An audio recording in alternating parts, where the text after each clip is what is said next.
Good afternoon, everybody. My name is Christopher Wright. I'm Assistant Chief with the Riverside County Probation Department. And my fraternity brother, my brother in life, my best friend asked me to come speak to you guys today. I'm going to be honest, I was taken back a little bit. I was humbled, and I said to myself, what kind of story would I be able to tell to everybody to be impactful? And for anybody to want to hear, to be frankly, for anybody, especially when we talk about Black History Month and people we generally celebrate on Black History Month, what would I have to bring to the table? But I do know one thing. When I took a step back, I started talking about I have a story. I have a story that included a journey to get here. And to share that story with you guys, I'm humbled and I'm honored. And I'll tell you a little bit about my story, and I'll start with there. And let me give you a little bit of background about me. I'm from Carson, California, grew up in the Los Angeles area. Both parents in the home, 5 kids. Didn't want for nothing. I wasn't rich, but we had things. We did okay. We did okay as a family. There was still the gangs and the drugs and different things that were around that you could fall prey to. But for me, that wasn't for me. I was involved in sports. I loved the big three, as I call them: football, basketball, and baseball. And football for me was generally where my path was. And I knew I was going to be good. And I heard somebody here from Long Beach today. Boy, we tore Long Beach up back then. Anyway, she said, maybe not. Oh, we'll check the records now. We'll check the records. We'll look back on it. But anyway, when I think back at sports, and I was able to obtain a scholarship to the University of Arizona in football. And that's where I met James. And right then, you know how you just know when you see somebody for the first time that you got a connection with them? And I don't know if it was the way he walked, the way he talked, his hat he was wearing, like we didn't use it back then, but a swag, whatever. It was something about he had that I felt I had. And we connected, and we've been kindred souls ever since. We pledged the same fraternity, Omega Psi Phi Fraternity Incorporated. We pledged the same line. He was number 1, I was number 3. I was line president. He was the leader. He was the shout. A lot of things. We share same position in football at times. We played in the same position. And he'll probably tell it because he was the starter at that time. So, he gonna tell it. So, but we became a family too. Our families became family. Our families are families to this day. I think every day that I can live 15 minutes down from one of my best friends in life. And for the last 38 years, I appreciate him. I appreciate his family. I love him. And I thank him for everything he's brought to me and my family too. So being here today was an honor, was a true honor. So let's get back all the way to my career. When I came back from Arizona, here it is time I needed a job. I went back to the LA area, went back to Carson. My ex-wife at the time, we were trying to raise a family and do some things. My first job was a wine sales rep. But I'm gonna be honest, I was in the wine sales business and the wine and spirits, and I was doing pretty good. I was pretty successful. But to me, it felt like I was selling drugs, to be honest, because there was a lot of bartering. It was a lot of, you give me 100 cases of wine, if you give me some Raider tickets, if you do this, if you take me out at night, because we had a expense account, and we're gonna go to Club Paradise, then I'll hook you up, and all this kind of stuff that I just was like, man, this ain't me. I always felt like I had a path, and I always had a passion for working with kids, people. I wanted to have some impact on my community. So I knew this wasn't what I wanted to do in life. Plus, trying to buy a home in LA at that time was pretty difficult. How in the hell are you gonna get a home making a certain amount of salary back then? It's still difficult. So we looked at the Inland Empire. My sister was already out here. She was in Fontana, and we were out here visiting one day. I just looked in the newspaper, and I don't even want to mention this company's name because but I'll mention them. The first company I started with was named Helicon Youth Center. Yeah. Some of those who've been around remember Helicon Youth Center. Well, they had a job opening for a counselor or whatever, and literally, I'm thinking maybe we might do this, we might not. I didn't know my ex-wife wanted to move that bad. As soon as they called me up and said they wanted that job, we was out of LA fast thing smoking. I mean, we were gone. We were like, let's go, let's start a life, let's get a house, let's do some things. And we've been in the Inland Empire, even the Coachella Valley ever since, pretty much, both of us. But when I look back at that time, right in the Helicon, I started off, and to be honest, I moved up pretty quick at Helicon. I was doing pretty well at Helicon Youth Center. Within like 4 years, I became like the program director of the facility, and I was pretty much operating things besides the top bosses and things like that. One of the things I kept hearing though was Riverside County Probation was like this dream job. It was right across the street. You would hear about, I'll be honest, social services and Riverside County Probation. This is where you're gonna go.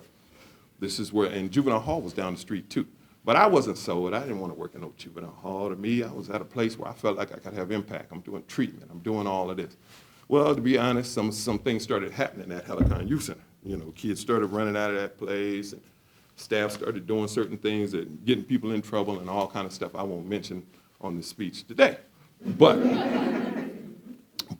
I ended up taking a chance with the job that came open called a part-time juvenile, it was called, excuse me, a part-time group counselor back then. Group counselor, I'm thinking, yeah, I'm gonna be sitting in a desk somewhere, sitting down, counseling some kids.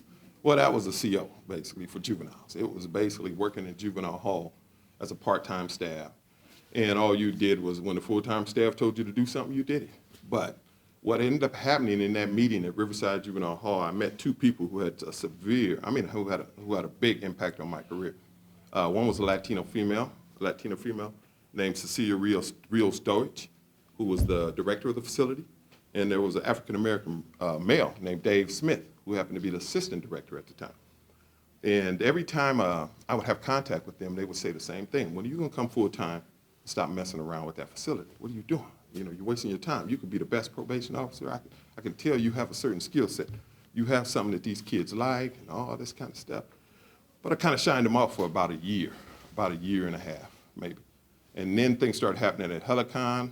You know, they offered me the full-time, and I took it. And I said, man, I never saw myself back as a juvenile hall. What kind of impact am I going to have? But I'm going to give you a theme of what I'm talking about today. I always wanted more. I knew I wanted more when I came in. What's this PO job they're talking about? You know, so right from the beginning, when I became a group counselor, and I loved it, to be honest. You know, I loved working in the halls, to be honest. It didn't bother me one bit. But because I wanted more, after about 2 to 3 years, I ended up applying for the DPO, and I ended up getting it on my first try. I ended up getting out to the field, which wasn't happening back then much. If you didn't get hired directly fresh out of college and had some kind of hookup, most people weren't leaving our halls and going to the field at all. And we're talking 26, 27 years ago. So when I did that, I felt, of course, proud and accomplished. But my first assignment was right here in Banning. You guys weren't even here. This office wasn't here. I think you were off of Allison down that way somewhere. But it was a whole different atmosphere working here in Banning. Pretty much did every assignment, investigation, supervision, but I was on a fast track. When I say I wanted more, I knew I had to keep moving to get the assignment. So when I left Banning, I went to Riverside. I ended up doing home supervision, intake. I did just about every job they would give me, I took. And I never put myself on the transfer list. I would just kind of show interest, and people would come get me. And then after about 3 years, literally again, this is another theme, I wanted more. I applied for a supervisor job. I'm literally 6 years into the county, probably right about now, 5 or 6 years. That just didn't happen. People told me, what are you doing? You're not gonna get a supervisor job. That's just crazy. You just got here pretty much. I said, all right, let's see. First time up, I got the job. I went for it, I got it. There's some good and bad to that. I lived in Rialto at the time. We had just got a nice place. We're loving it, we're living. Well, the promotion, congratulations, you got it, but you're going to Indio. Indio Juvenile Hall. 82 miles from door to door, 82 miles every day. And you know that hot summer that I started July 15th. And I went out there in a suit and everything. They looked at me like, what the hell? You don't know where you're going. You don't know where you're at. You know, you need to change your dress code right away. But we didn't know. But remember, I just left the field now. I'm back into the institution side of things. So there were some pluses and minuses to that, but more pluses than you can ever imagine. Again, I meet two people when I get to Indio. Our chief, who's the chief today, was one of the first people I met. And also, I met my mentor, and I'm going to talk about mentors later on, people you just grab onto to teach you something, named Rick, who was a Filipino guy who probably had a little Hispanic heritage in himself too, but he was just total opposite of me. But he was such a teacher and a mentor, and he always grabbed me and told me the things that I did not know and just the things I needed to work on and to get better while I was at India. So right after, maybe a year into it, he gets promoted to Southwest Juvenile Hall, brand new facility down in Southwest. He takes me with him. And so that's a track that I began to be on. Every time he moved, it seemed like I moved because he really enjoyed my company and mentoring me and helping me gravitate through my career. I knew I started a little late, but I had a lot of goals. When I said back in the day I met Dave Smith, he was the first African-American, he asked me what did I want to be. And I told him I wanted to be him. I wanted to be at least an assistant director or director. And he looked at me like, man, you know, it took 25 years to get here. Well, again, I wanted more. So after the supervisor, within 3 years, I took the AD, and I got it again on the first try. The very first try I went for AD, I ended up getting that job. And that took me on another whirlwind again. It took me to every treatment facility from Southwest to Indio, back to Indio again, went to Twin Pines Ranch that doesn't exist today, Van Horn Youth Center. I was willing to go. All I had to do is call up Chris, and Chris, if we need somebody to go to a different place, I was flexible like that in my life. And I'll talk a little bit later about the sacrifices that ended up being, but I did it. I did it. And I was willing to take on those challenges and go to those different places. And within 3 years, again, now we're talking now, I'm 12 years into my career, I go for director. First time I go for director, first time in my life when I interviewed for this county, I didn't get it. So that was a little bit of a disappointment. What you mean? I didn't get it. I'm Chris Wright, you know. What you mean? I get it on the first try. I didn't get it. I went to Q, who was leaving the department at the time. I said, what do I need to do? How do I need to make this happen? He gives me some advice. Second time I took it, I did. And I ended up getting it. So you're at 12 years into your career, 12, 13 maybe, and you've gotten to the point where you told Dave Smith you would get. In my mind, I made it. I made it. I made it. I got to the director position. Well, what ended up happening, the director position is where the triumph, you know, to this point, my career has been excellent. Everything you can think has went exactly the way it's supposed to go. Well, I get to the director and I go back to Indio again. The very first month, probably shouldn't tell all these stories, but 3 months into it, it was Mother's Day, maybe the 3rd month into it, and I get a phone call. A kid had escaped the juvenile hall. Escaped the juvenile hall. That started the week. Well, not only did he escape, the next morning when we get back, we hear a thing that he got shot. He got shot. So now, wow, whoa.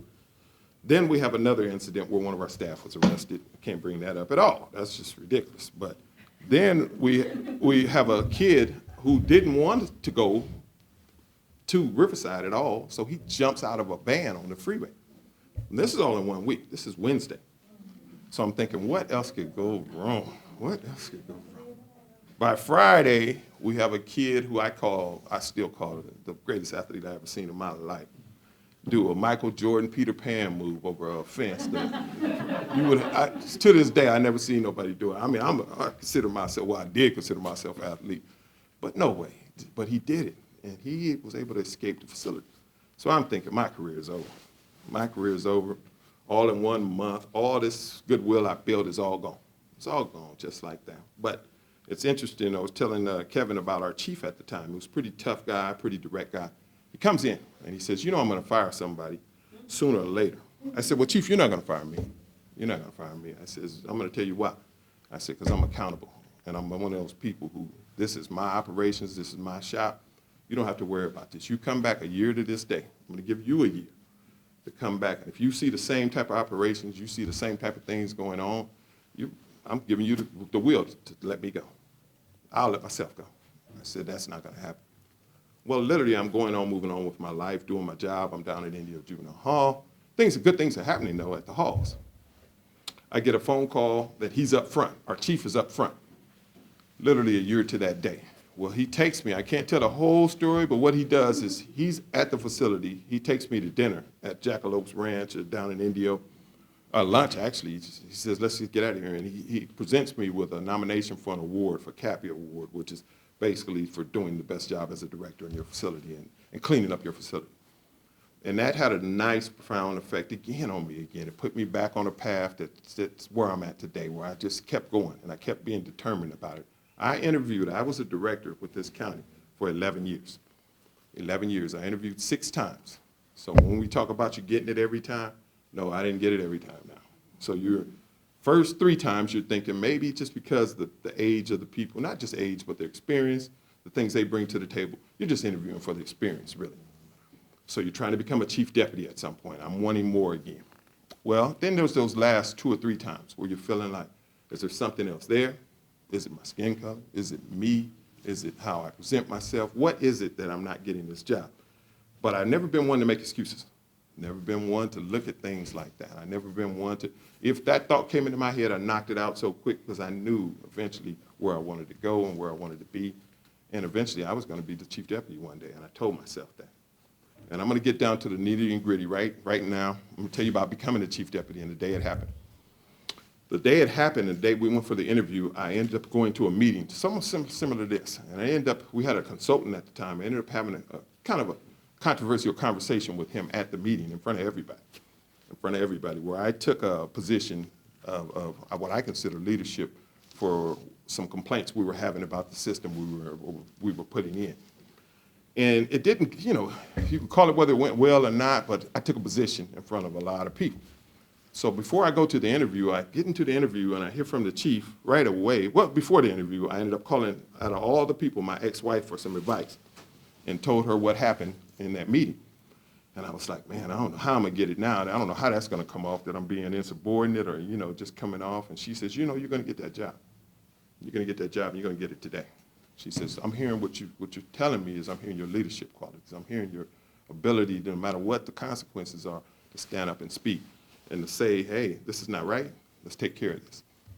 So I had a little bit of confidence going in, but as soon as I get in the interview, the chief says, so did something happen today? And believe it or not, I'm thinking, I'm just trying to read the room to see. And then they started laughing. They started feeling comfortable. And I was like, oh, I'm thinking he's confronting me, but he's not. He's basically saying, how did you handle it? And what were you thinking about when you were saying what you were saying and different things like that? I walked out of that room, I knew I was assistant chief. Chief deputy. I knew I was chief deputy. I knew I was gonna get that job. And through all of that, I ended up getting that phone call on my birthday. On my birthday, on March 4th, 2019, that I was gonna be chief deputy, first African-American chief deputy for Riverside County Probation. And 113 years at that time, history of the department. 113 years. And to say I was proud was just, enormous. I hadn't cried like that in years, and men, you know, who say they don't cry, I cry. I shedded all those tears, and I was as happy as can be. It's kind of interesting, on that same day, I found out my daughter had something called Crohn's disease. Never heard of that in my life, that same day. So I get one phone call that says, you've got the chief deputy, another phone call, we're going to hospitalize your daughter. So we spent 25 days in the hospital. And with God's grace, she's doing great today. And we all understand that we go through things, but man, that was my first start as a chief deputy. So anything else after that to me was easy. You know, knowing that this is my baby girl, my last one, is going through something. For me, every day is easy to me. Every day is, even the hard days. I just come to work with a positive attitude and tell myself she can go through what she's going through and make it like she's doing. I know I can do what I can do. So every day I push hard on that. I push hard on that message. I knew as a chief deputy that was going to be what I was going to do every day to the staff that now struggle with their careers and struggle where they were at and struggle trying to find a way. I was going to put out a positive message to each and every one of those people every day, and I think that's what I do today.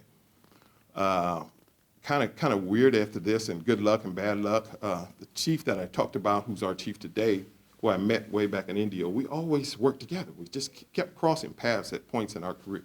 And I knew he had a real respect for me. And I knew he had we just had a good relationship, and we always had. But the opportunity came open to be the assistant chief.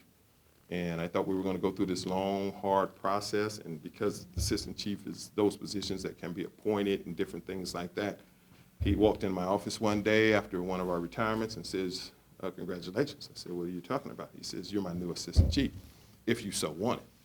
And I almost passed out. I literally almost passed out.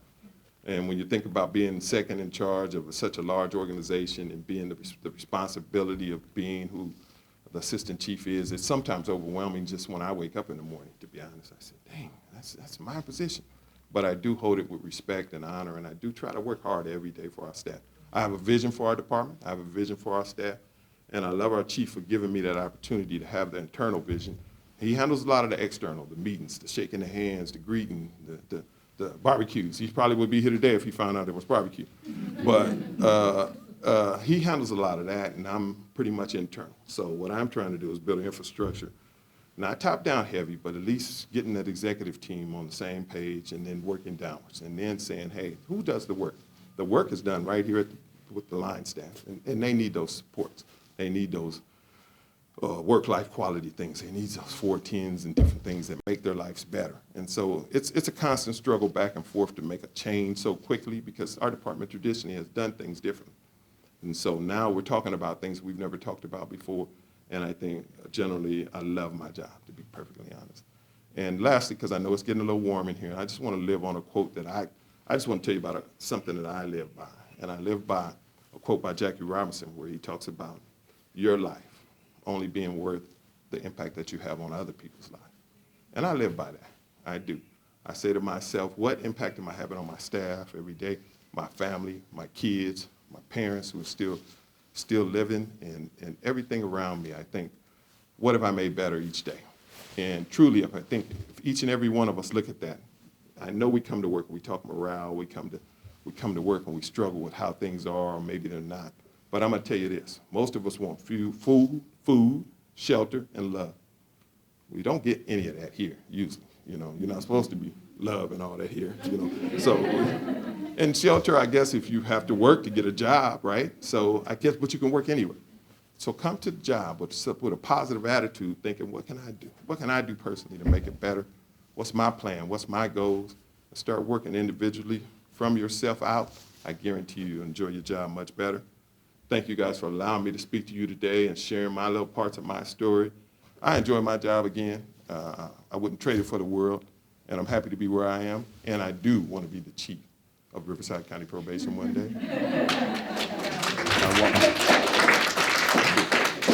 And again, thank you guys. Thank you.